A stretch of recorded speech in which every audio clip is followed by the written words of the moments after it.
Okay, so we've made it to week 8, which is amazing. I'm sure you and probably a lot of your classmates were like, I don't know how I'm going to make it through college algebra, and here you are, week 8. So, last week of the class, and it should be a pretty easy week as far as the material. We are only covering 2 sections. So chapter 6 has more than these sections, but we're only going to cover the first 2 sections of chapter 6, which is linear and nonlinear systems of equations, and then 2 variable system linear systems. This material is actually covered also in MA141, which is pre-calculus. So when you get to pre-calculus, the way that works is the first week is review of college algebra. The second week is systems of equations, so going into all of this in more depth. And then week 3 is matrices, which is a different method for teaching or for solving systems. So you're going to see this material for basically 2 weeks of the class once you move on to pre-calc. So that's why we're only cursory looking at it. We're only going over a little bit of it because when you go to pre-calculus, you will see it again. And that will be a nice refresher. So systems of equations is actually most of what goes on these days involving data. So data science or anything that involves big data where people just have tons of numbers and they just want to analyze it, where there are tons of variables, you end up creating lots of equations. That's a system of equations. So anybody that works in data science basically is working with systems of equations, but usually they're so big you can't do it by hand, you have to use computers to do it. Business often works with systems when you're trying to find a break-even point, because you'll have like an equation for your costs and then equations for your revenue or your profit, and then you want to find out where those are equal so that you know where you're breaking even. If you're comparing any kind of data, that's also a system of equations. So if you're comparing the cost of 2 different loans or salaries, any sort of things that you have 2 different things, you're comparing them and you want to see when one is better than the other or when they're equal. That would be a system of equations. Economics is another example of this, because you have supply curves and demand curves, and then your system is when does supply equal demand.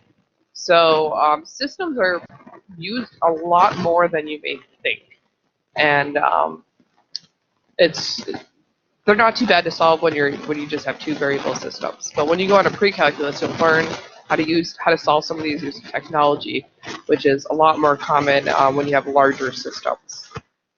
When I was getting my master's degree, I got my master's in applied mathematics, and I was solving systems of equations, but my systems are like 10,000 equations at a time.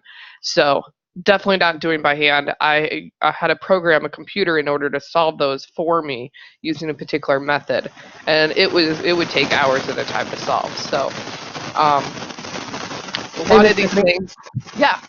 I'm sorry. There's a lot of static that comes Oh, coming out. okay.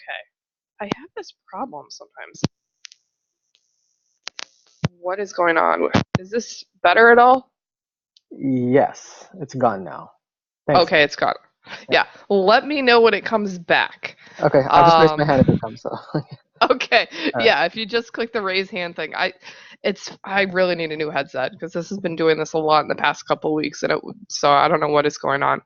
Okay. Um, okay, so moving on, we've got so we're looking at these 2 sections, and basically all the skills that you need to be successful this week is to be able to solve linear and quadratic equations and to graph. So this is going to be a pretty easy. This is the one week you really don't have to do any factoring when you're doing the material. So it should be pretty easy. Usually when we have these quadratic equations, you're just using the quadratic formula. So I mean, you could factor if you want, but most of the stuff we'll be doing is actually linear. So this week you have your discussion, your ungraded practice assignment, and a final exam. You have no assignment this week. The only assignment is the ungraded one, which is not turned in. And I do recommend you do that because there is a question on the final exam covering the material this week, but there's only one question. So doing the ungraded practice assignment should be enough to get you familiar with so that when you get that question, you should be fine. So the discussion this week is interesting. It's different because we have two discussions. So one of them is the graded discussion, and then one is ungraded and is specifically for the course survey, the end of course survey. So they're actually in order. So when you scroll down, you'll see a week 8 discussion. The first one you see is the graded one. That is the one where you need to have a main post and a minimum of 2 replies. In that one, we're basically reflecting on the course. What skills do you think the course has helped you develop? And these skills could be something other than math. It could be like time management or note taking. Do you see these skills being beneficial to other courses and or your daily life? How do you think algebra, either the skills or the concepts, can be applied to your career? What topic did you find the most interesting and why? What advice would you give a student starting class next term? And then what classes are you taking next term? That last one I have added in. It's not written in the prompt, but I like to have people share what classes they're taking so they can find people that might be in the same classes, and then you can form study groups. The second discussion, so that's going to be underneath the graded one. So you are not required to do the second discussion. It's ungraded. It's not part of your grade. You don't have to reply in any way. It is just in addition to completing the end of course survey. And so after you complete the survey, that discussion is for sharing what you think is the most valuable suggestion for improvement. Share only what you're comfortable with. Ensure you place the suggestion also in the survey comment section. I do want to make sure that this is not like a complain fest, you know. This is suggestions for improvement, constructive criticism. Like if there were some videos of mine that you thought I could have explained better, that would be something that would be helpful for me, giving me details so I know which videos I might need to redo, or if there's a topic that you really struggled with that I don't have a video on, that would be a helpful thing to put in there. Those are the sort of things where that I can take moving forward to improve for next time. Maybe you didn't like Remind and you'd like a different, way to figure out when these things are, anything like that. That would be helpful. I appreciate that. So for your assignment, the ungraded practice assignment is only a few questions from the Chapter 6 end of chapter review exercises. So let's see, there's like 11 questions there, I think. Let's see, 10. So not a lot of problems. You can easily go through those 10 problems, and then that should give you enough practice so that when you get to the final exam and you're asked a question on systems, you'll have some examples that you can work with. So, final exam. This is 15% of your final grade. So it is really, really important to take the final exam, because if you don't take it, you're losing a big chunk of your grade. 15% is about a letter grade and a half. It is 20 multiple choice questions. So it's just like the midterm in that respect. It's timed at 2 hours. So it starts clicking as soon as you click to begin. You need to, I keep writing quiz here, but it is exam. They're basically the same thing. Just one's longer than the other.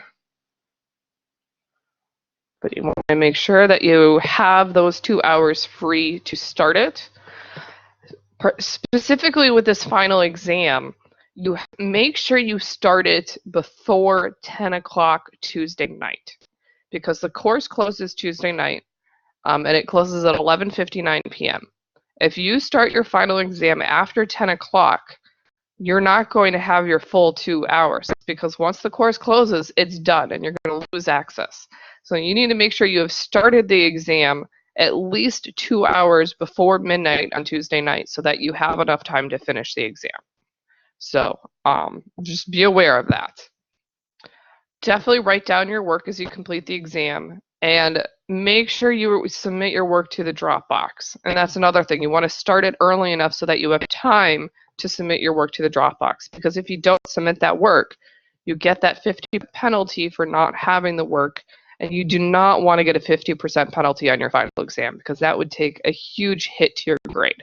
So it's really, really important that you start the final exam early enough that you have time to complete it and time to submit your work so that you don't get that penalty for missing work. Oh, that should say final exam. Dropbox. I just copied the slide from the midterm, basically, because it's the same requirements. The final exam Dropbox is going to be graded the exact same way as the quizzes and the exams. This is the downside of reusing slides. So, if you don't turn in your work, you're going to lose points, but you can earn partial credit. And you really want to turn it in so you can get those partial credits, because that can really help out your score, especially in something that's worth so much of your grades. So definitely make sure you're turning that in. So the topics covered are going to be weeks 4 through 8. So we've got functions, which is function notation, function combinations, and function inverses. So that was all week 4. We're going to be analyzing graphs and equations. So that covers pretty much weeks 4, 5, 6, and 7. You'll be talking about domain. We'll be finding zeros. You'll be finding asymptotes. You'll be finding the x and y intercepts. You'll be taking a look at transformations. There's going to be graphing, so definitely use Desmos to do the graphing to help you out with those problems. You will need to write equations, write an equation for a polynomial, so that's similar to what you did on the week 5 assignment, where you had to factor it or find the zeros, and then you created the equation. You'll be writing equations for variation, that was also on the week 5 assignment, and writing equations of exponential models, so it was week 7, just this past week. There will be a question on using the properties of logarithms, also last week's material. And you will have to solve 3 different types of equations: exponential equations, logarithmic equations, and system of equations. So there's 1 question on each. So that means there's 2 questions on solving from last week's material, and then 1 question on systems, which is this week. And then there is 1 question on synthetic division. So I strongly recommend going through all of the previous homework assignments and trying to find similar problems to those, so that way you can study for the material. Now, the top 5 most difficult topics that I've seen people get wrong: writing exponential models. So that I do have a video on that. That's 5.5. So there is a video that we have already in the classroom in my the week 7 material for that. Function combinations, I have a video on that one. That's in week 4. That's 2.6. Variation. So variation I did not do a live session on, but I do have an example from one of the Q&A sessions. So that's in week 5. And if you go back to week 5, I actually added that video later. So if you go to week 5, scroll to the very bottom of the list of my instructor videos, you'll see the one on variation. Solving systems. So that's usually the most difficult, only because you haven't really had a lot of chance to practice it. So I do have a video on systems. I definitely recommend watching that one. And then the last one is function transformations. So that I do not have a specific video for yet. So if you need more help with those, what I recommend doing is playing around with Desmos, because Desmos actually has some things to help you take a look at function transformations. Let me actually bring that up and kind of show you. So I'm just going to go to start graphing. And when you hit the 3 horizontal bars here, there are all these extra things that are created. I'm signed in, so some of these are things that I've signed in. So they have specific names like week 2 live session. But there are, let me actually sign out so I can show you what it looks like on your end, so you don't get all of those. There are all these examples that you can look at. And let's see. Do they have, okay, so I was hoping they have, I know they have examples of transformations, but it's not on this list. So let me go back. And actually, I'm going to just type in Desmos transformations of functions. Here we go. So there's this thing called Activity Builder that you can mess around with to kind of learn about different transformations. And so it goes through the shifting up and down, the left and right, the different sizes, and even doing function composition. So you can just click on one of these, and then you can see what the adding that value, that K value at the very end, what it does to your graph. And so if you're struggling with function transformations and understanding what they are, if you just Google Desmos and function transformations, and then click on this activity, and then just mess around with these, that could kind of help you get an understanding of what's going on. And then here's one where it's a left and right, so you can kind of watch what's happening when you change these values. Also, you can look up some videos on YouTube if you need more on function transformations. Here's one where we're multiplying it by a number. Multiply by a negative, it's flipped upside down. And then you can stretch it. You can see how that's a vertical stretch.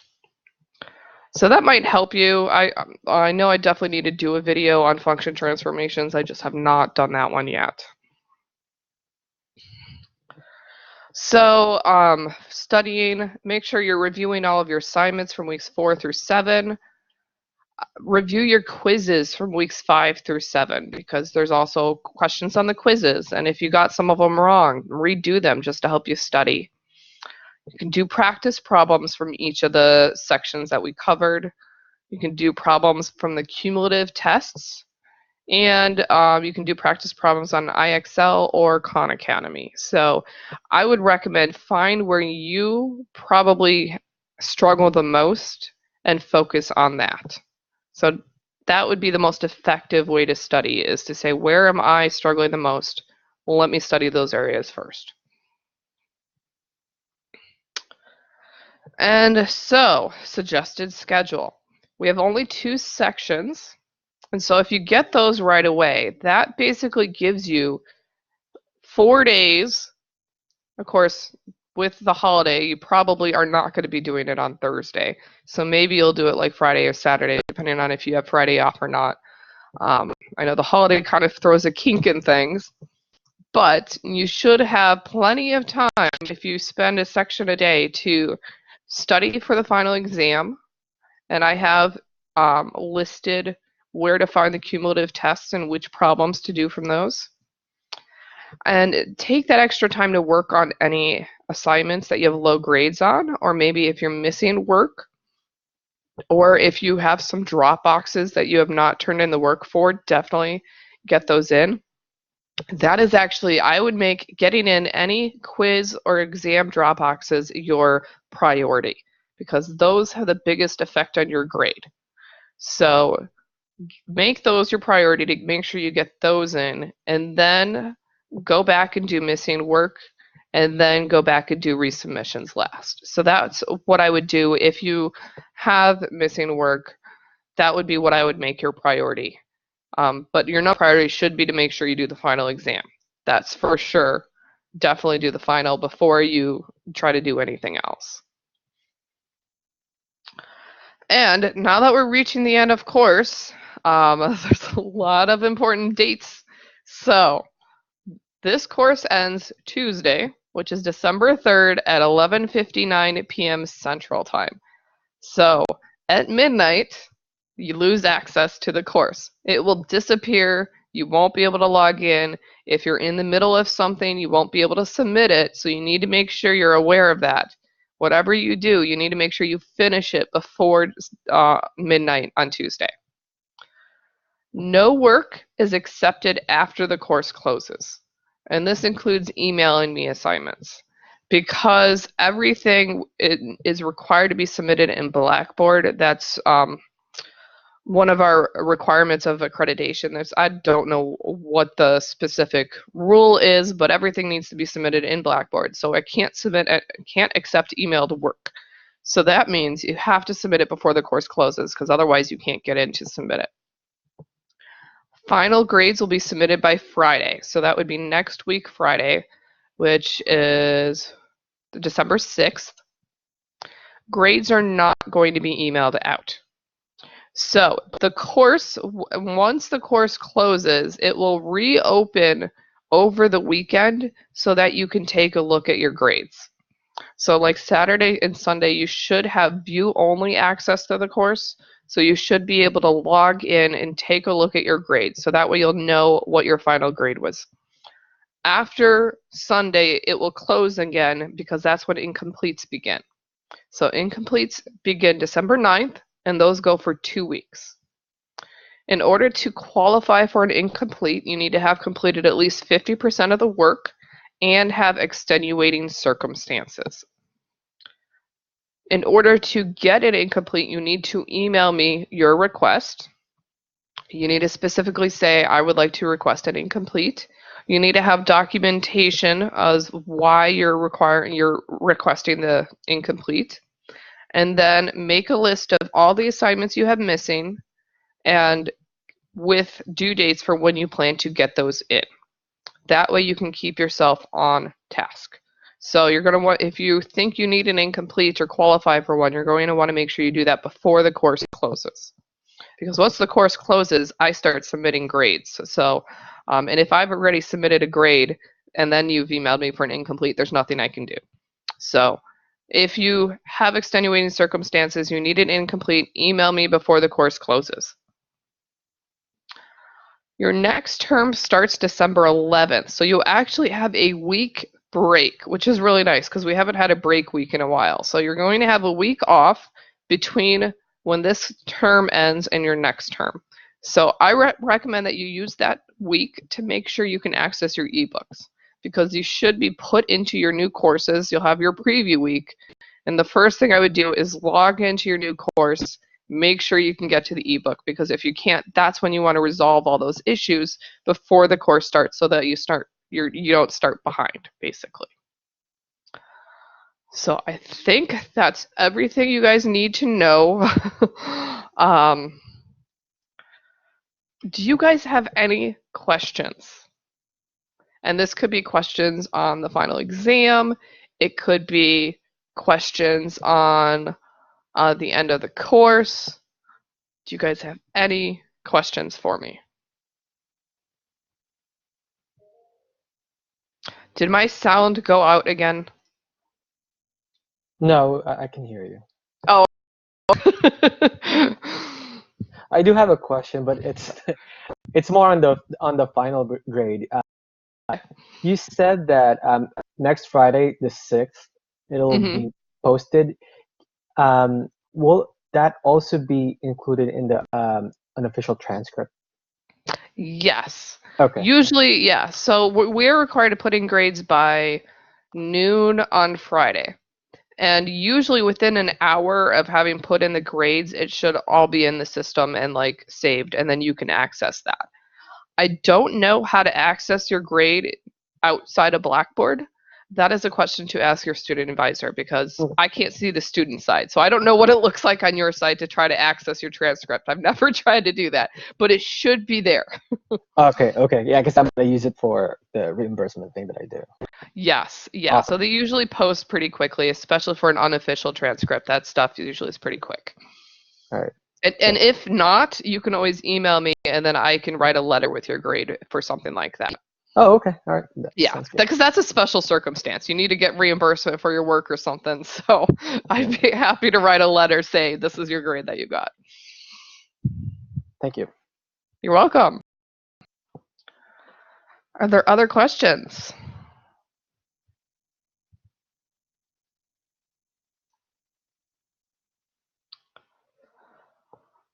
Okay. Sunday at 2 o'clock, I am going to do a live session on specifically solving nonlinear systems of equations because my video that's currently in Classroom just focuses on linear systems. So I'm going to have a live session Sunday 2 p.m. I'll send a message out through Remind about that. And then Monday at 6 p.m., I'm going to be on here just available if you have questions. I figured with the end of the course, people are probably going to have questions. So I'm going to just be on here for another like question and answer kind of thing. And because my office hours start at 7, I'm probably just going to be on from 6 to 8 for 2 hours during my office hours as well. So I'll just be here on this link Monday night from 6 to 8. So if you guys have questions near the end of the course, you can pop in and out, ask me questions. And I think that is, yep, that is it. That's all I've got.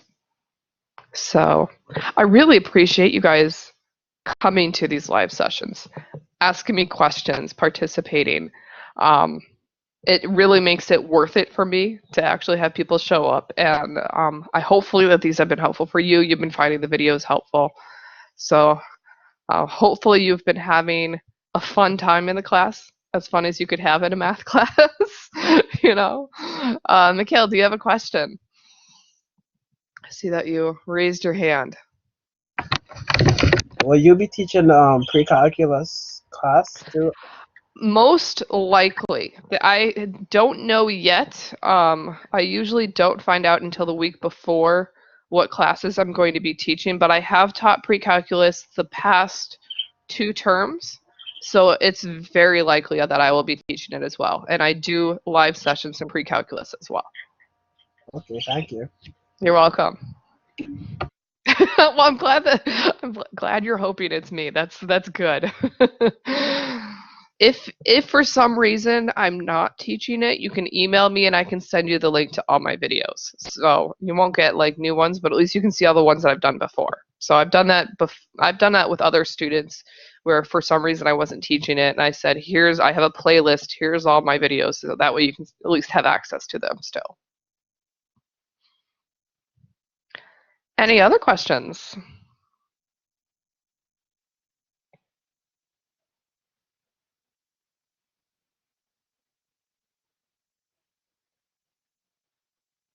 All right.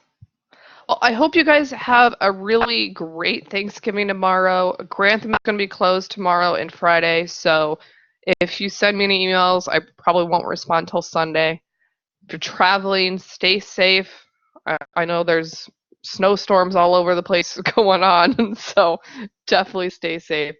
And I've had a great time working with you guys, and hopefully I will be seeing you guys again at some point.